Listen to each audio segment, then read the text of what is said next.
এসেছেন এবং শেখ সেলিমের রাজনৈতিক যারা সহকর্মী ছিলেন তারাও এসেছেন আসলে জায়ান চৌধুরীর মৃত্যুতে শোক সন্তপ্ত পরিবারের প্রতি সহমর্মিতা এবং শোক সন্তপ্ত পরিবারের প্রতি তারা সমবেদনা এবং মর্মাহত জানিয়েছেন এবং যারাই শেখ সেলিমের কে সমমর্মিতা বা জানাতে এসেছিলেন তারা কিন্তু অশ্রুসিক্ত নয়নে বিদায় নিতে হয়েছে। কারণ জায়ানের বয়স হয়েছিল মাত্র 8 বছর এবং লেখাপড়ার দিক দিয়েই সে অত্যন্ত ভালো ছিল এবং খুবই চঞ্চল প্রকৃতির একজন ছেলে ছিল এবং খেলাধুলা অর্থাৎ ক্রিকেটকে তিনি খুব ভালোবাসতেন।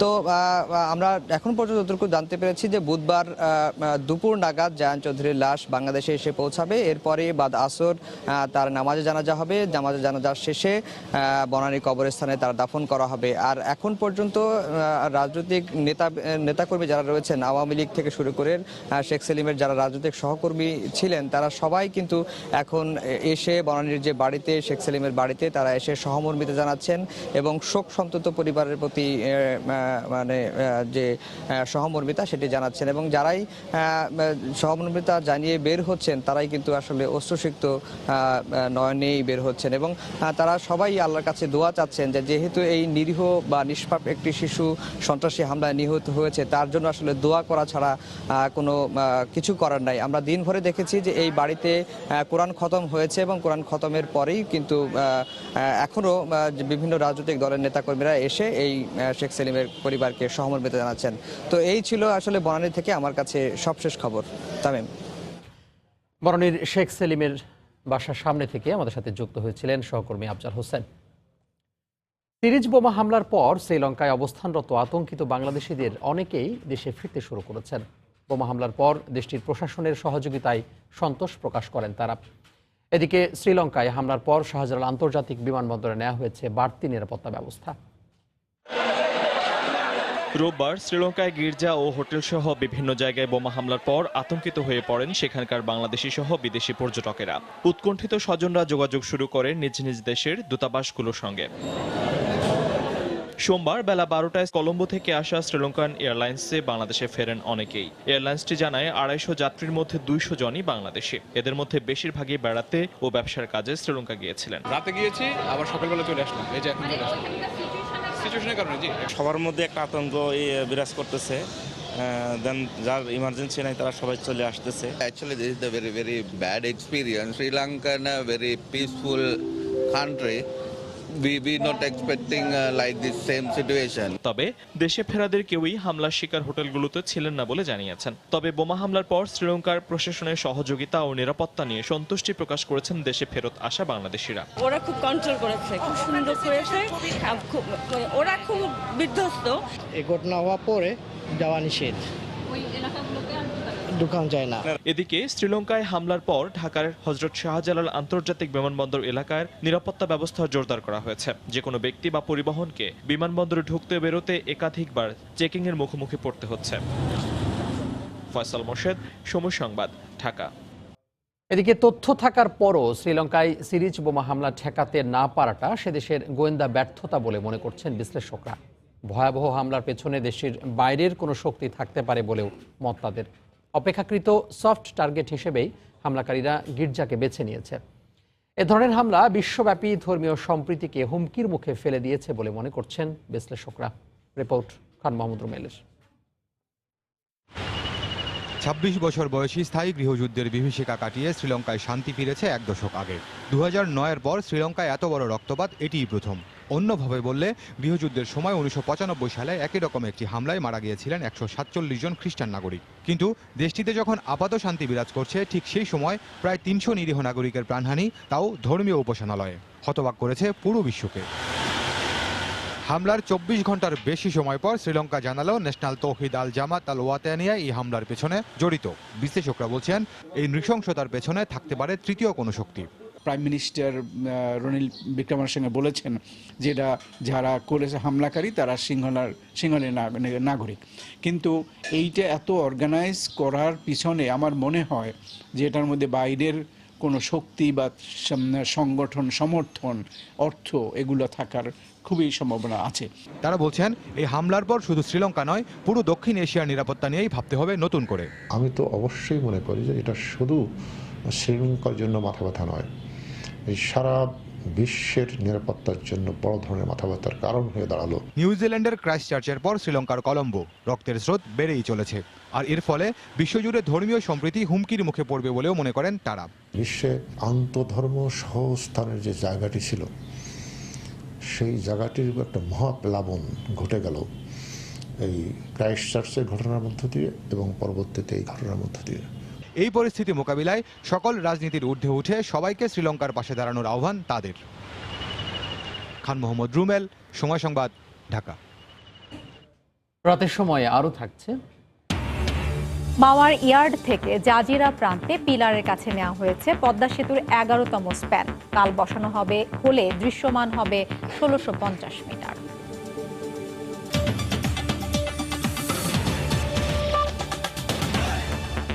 বিএনপিকে আবারও সংসদে যোগ দেওয়ার আহ্বান জানিয়ে 14 দল নেতারা বলছেন, সংসদে না এলে রাজনৈতিকভাবে আরও দেউলিয়াত্বের দিকে এগিয়ে যাবে দলটি।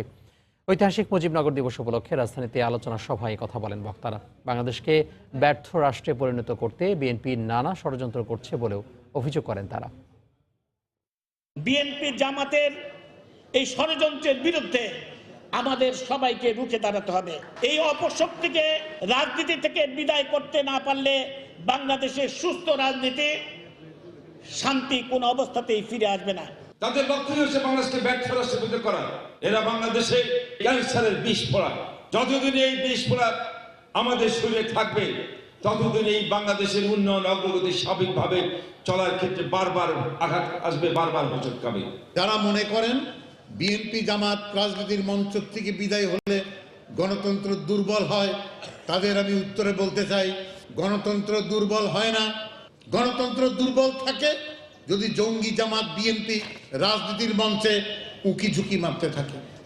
সংসদে যোগদান না করার মধ্য দিয়ে যে সামান্যতম যে প্রতিনিধিত্ব দলের বিরোধী দল হিসেবে রয়েছে, সেটারও অবসান ঘটবে। আরও রাজনৈতিক দেউলিয়াত্বের মধ্যে তারা চলে যাবে।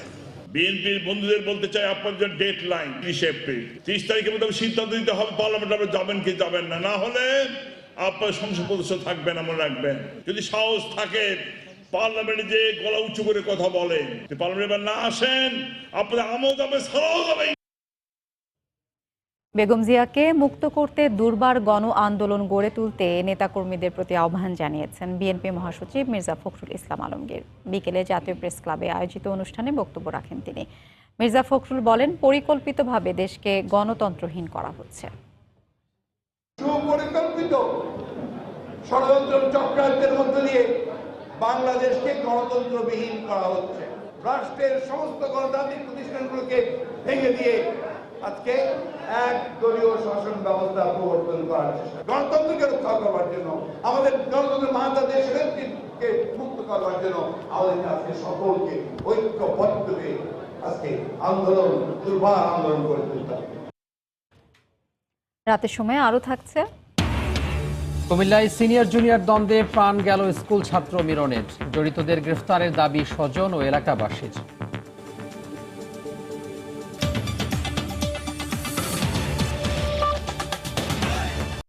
প্রথমবারের মতো 1 মাসের মধ্যে পদ্মা সেতুতে বসতে যাচ্ছে দ্বিতীয় স্প্যান। সকালে মাওয়ার ইয়ার্ড থেকে জাজিরা প্রান্তে পিলারের কাছে নিয়ে যাওয়া হয় 11তম স্প্যান। আগামীকাল এই স্প্যানটি বসানো হলে দৃশ্যমান হবে 1650 মিটার পদ্মা সেতু। প্রকল্প এলাকা ঘুরে এসে রিপোর্ট করছেন এহসান চুয়েল। প্রস্তুত জাজিরা প্রান্ত। এই প্রান্তে আগে দৃশ্যমান 8টির সঙ্গে যোগ হতে যাচ্ছে আরও একটি স্প্যান।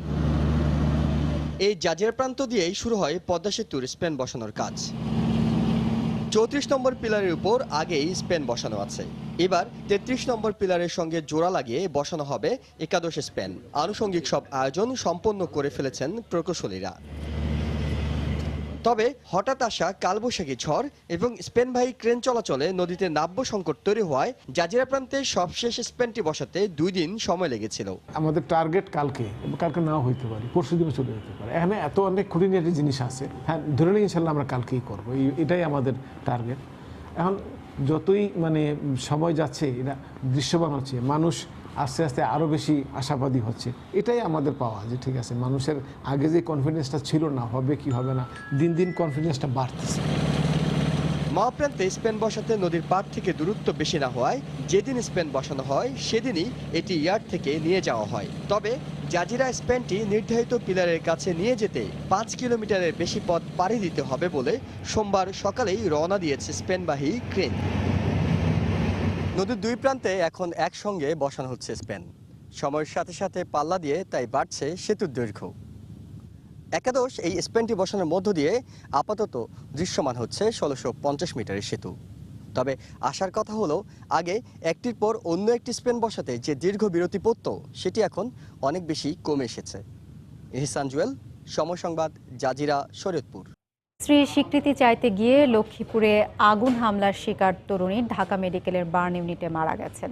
এই ঘটনায় 4 জনকে আটক করা হলেও অভিযুক্ত স্বামী পলাতক রয়েছে। শাহিনুরের জন্য বিলাপ করার কেউ নেই, স্বজন পাড়া প্রতিবেশী, বিদায়ের বেলা কাছে নেই কেউ। চেয়েছিলেন স্ত্রীর স্বীকৃতি, আর এতেই ঝলসে দেওয়া হয় তাকে। ঢাকা মেডিকেলের বার্ন ইউনিটে চিকিৎসাধীন ছিলেন। 30 ঘন্টার লড়াই শেষে থেমে যেতে হলো তাকে। আমরা রাতে যখন পাই তখন থেকে রোগীটা খুব খারাপ ছিল। সকালবেলাও আমরা ফলো আপ দিই, দেখার পর দেখা যায় যে তার স্যাচুরেশন অনেক কম ছিল এবং সম্ভবত বলা যায় যে আসলে ইনহেলেশন ইনজুরি ছিল তার। 1.5 বছর আগে মুঠোফোনের সম্পর্কের জেরে কমলনগর আইয়ুবনগর এলাকার সালাউদ্দিনের সঙ্গে চট্টগ্রামের রাউজানের মেয়ে শাহানুরের বিয়ে হয়। শুক্রবার বিকেলে স্ত্রীর স্বীকৃতি পেতে ওই এলাকায় যান শাহেনুর। এ সময় সালাউদ্দিনের আগের স্ত্রী ও 2 সন্তানের সামনে স্ত্রীর মর্যাদা দাবি করলে সালাউদ্দিনের সঙ্গে বাগবিতণ্ডা হয় তার। পরে রোববার বিকেলে ইউপি মেম্বারের কাছে গেলে বিয়ের কাগজপত্র আনতে পরামর্শ দেওয়া হয়, কিন্তু কাগজ আনতে যাওয়ার কিছুক্ষণ পরেই তার শরীরে কেরোসিন ঢেলে আগুন ধরিয়ে দেওয়া হয়। আগুনের কারণে কিছু দেখা না, পরে আমরা ফানে নিয়ে আসি, নিবানে পরে মহিলা দলাদলি আছিল এটার ভিতরে। তোমাকে আগুনটা কে দিছে তোমার গায়ে? তখন বললে যে আমার স্বামী আমাকে আগুন দিচ্ছে। বর্বর এই ঘটনার বিচারের দাবি করেছেন শাহানুরের স্বজনরা। এটা সুষ্ঠু ন্যায় বিচার চাই যেন আর কারো এই বিচার ঘটনা না হোক। এই ঘটনা তদন্তে এরই মধ্যে কাজ শুরু করেছে পুলিশ। এই মামলায় যারা যারা জড়িত আছে কাউকে আমরা ছাড় দিব না, আইনের আওতায় অবশ্যই আনবো এবং যথাযথ বিচারের ব্যবস্থা আমরা করব। ঘটনায় জড়িত সন্দেহে 4 জনকে আটক করা হলেও পলাতক রয়েছে অভিযুক্ত স্বামী সালাউদ্দিন ও তার স্ত্রী। তরিকুল ইসলাম সৌরভ, সময় সংবাদ, ঢাকা। কুমিল্লায় সিনিয়র জুনিয়র দ্বন্দ্বে প্রাণ গেল স্কুল ছাত্র মিরনের। রোববার শবে বরাতের নামাজ শেষে ফেরার পথে স্কুলের বন্ধুদের ছুরিকাঘাতে মারা যায় মিরন। এ ঘটনায় অজ্ঞাতদের আসামি করে একটি মামলা করা হয়েছে। বাহার রায়হানের পাঠানো তথ্য, ছবি নিয়ে রিপোর্ট। স্বজনদের অভিযোগ, কয়েকদিন আগে কুমিল্লা শহরের ঠাকুরপাড়া এলাকার স্কুল ছাত্র মুস্তাহিন হাসান মিরনের সঙ্গে সিনিয়র জুনিয়র নিয়ে তার স্কুলের 7ম শ্রেণীর কয়েকজন ছাত্রের সঙ্গে কথা কাটাকাটি হয়। রোববার রাতে মসজিদে শবে বরাতের নামাজ পড়তে যাওয়ার সময় ওই ছাত্রদের সঙ্গে হাতাহাতি হয় স্কুল ছাত্র মিরনের। এ সময় মিরনের পায়ে ও পেটে ছুরিকাঘাত করে পালিয়ে যায় ওই ছাত্ররা। দোনো সালেরে বলছি তোমরা একসাথে নামাজ পড়তে যাও। 11টার সময় খবর পাইয়া আমি হাসপাতালে গেছি। আমি আমার ছেলের হত্যাকারীর বিচার চাই, আর কিচ্ছু চাই না আমি। ঘটনাস্থল থেকে পাওয়া সিসিটিভি ফুটেজে দেখা যায় গুরুতর অবস্থায় কয়েকজন তাকে উদ্ধার করে নিয়ে যাচ্ছে। কুমিল্লা মেডিকেল কলেজ হাসপাতালে নিয়ে যাওয়া হলে মিরনকে মৃত ঘোষণা করেন চিকিৎসক। সবাই তো নামাজ পড়ার জন্য আসে, তো বন্ধুদের সাথে আসলে পূর্বশত্রুতা হয়তো কিছু ছিল। 2-3টা ছেলে একটা ছেলেকে এখান থেকে চেঁচাইয়া ওই পাথরগুলো সামনে, এখানে পাথর আছে, পাথর এখানে নিয়ে রাখছে। রাখার পর তোরা আমরা যখন দেখতে পেলাম যে তার সমস্ত শরীরে ব্লিডিং, তখন ওই ছেলেগুলো বললাম যে কি হয়েছে না হয়েছে পরে দেখা যাবে, তোমরা আগে তার হাসপাতাল নিয়ে যাও। তদন্ত সাপেক্ষে হত্যাকাণ্ডে জড়িতদের আইনের আওতায় আনার আশ্বাস দিয়েছে পুলিশ। আমাদের কাছে 2-1টা নাম আসছে, যেটা নিয়ে আমরা কাজ করছি। তাদেরকে অ্যারেস্টের বিষয়েও আমাদের পুলিশ টিম বাইরে কাজ করছে, হয়তো যখন অ্যারেস্ট হয়ে যাবে। নিহত মিরন সদর উপজেলার বিষ্ণুপুর গ্রামের সিঙ্গাপুর প্রবাসী আবুল কালাম আজাদের ছেলে। সে কুমিল্লা নগরীর মডার্ন হাই স্কুলের 8ম শ্রেণীর ছাত্র ছিল। সময় সংবাদ, কুমিল্লা। এখন ওয়ার্ল্ডের অনেক ইন্টেলিজেন্ট একটা রোবট, যেটা কিনা সবচেয়ে স্মুথ ভাবতে পারে। আমাদেরকে যদি ইনাফ ফান, ইনাফ স্পেস দেওয়া হয়, আমরাও আশা করতেছি যে ভবিষ্যতে আমরা ওই ধরনের রোবট তৈরি করতে পারবো। দেখবেন সংবাদের শেষাংশে। রাজধানীর বেদখল হওয়া খাল উদ্ধার ও রক্ষণাবেক্ষণের দায়িত্ব নিতে চায় বিআইডব্লিউটিএ। সংস্থাটির দাবি, পানি প্রবাহ নিশ্চিত এবং নদীর সঙ্গে সরাসরি সংযোগ না থাকলে সচল হবে না খালগুলো।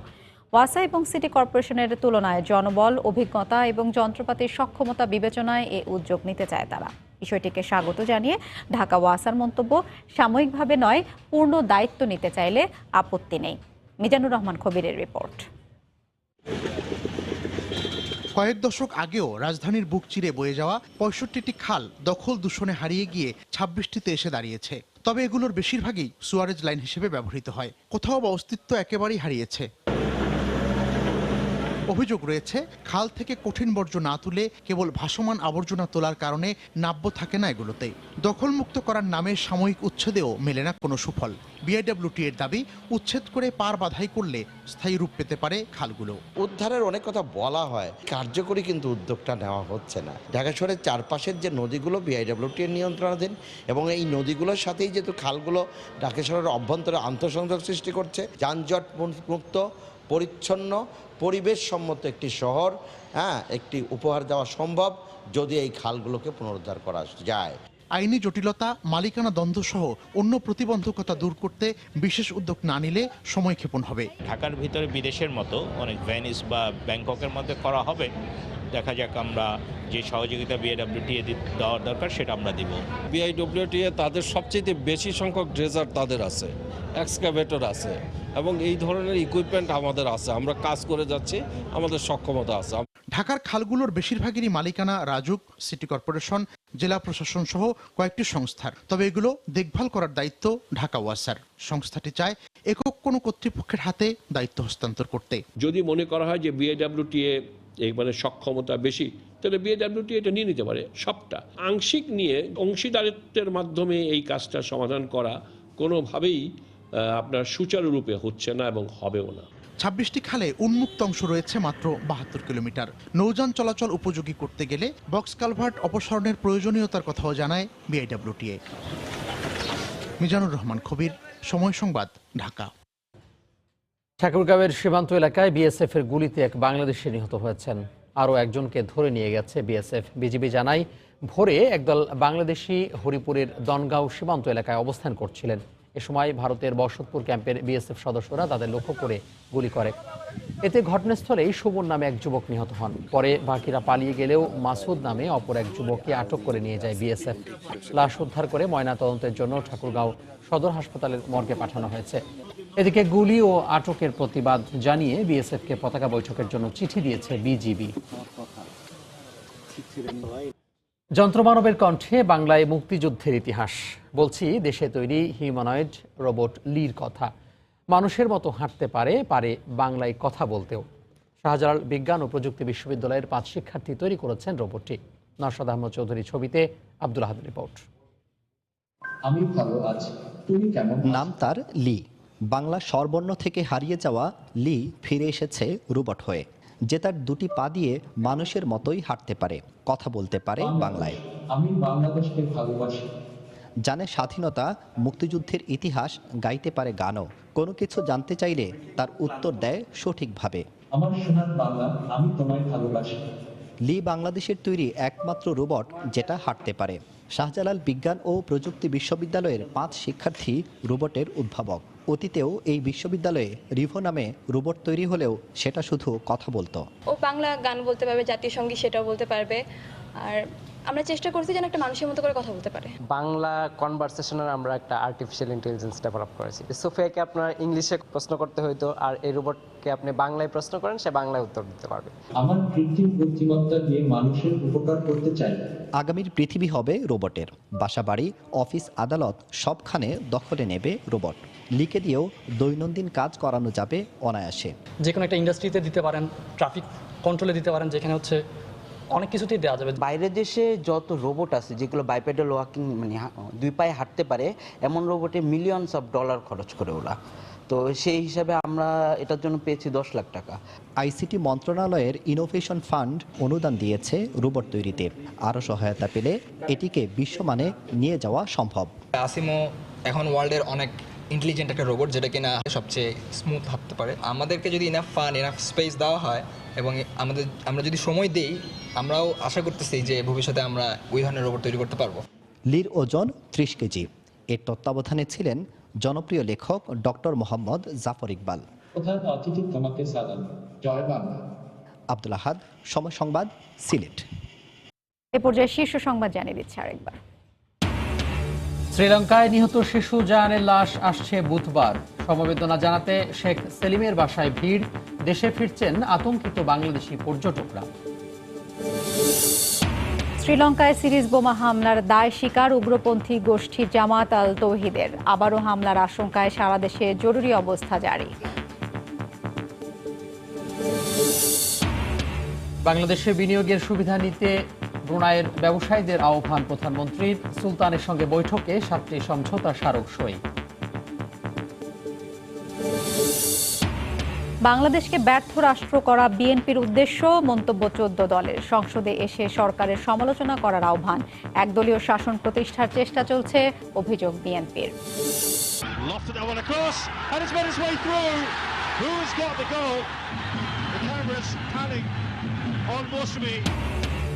বঙ্গমাতা অনূর্ধ্ব 19 গোল্ড কাপে দাপুটের সূচনা বাংলাদেশের। সংযুক্ত আরব আমিরাতকে 2-0 গোলে হারালো স্বাগতিকরা।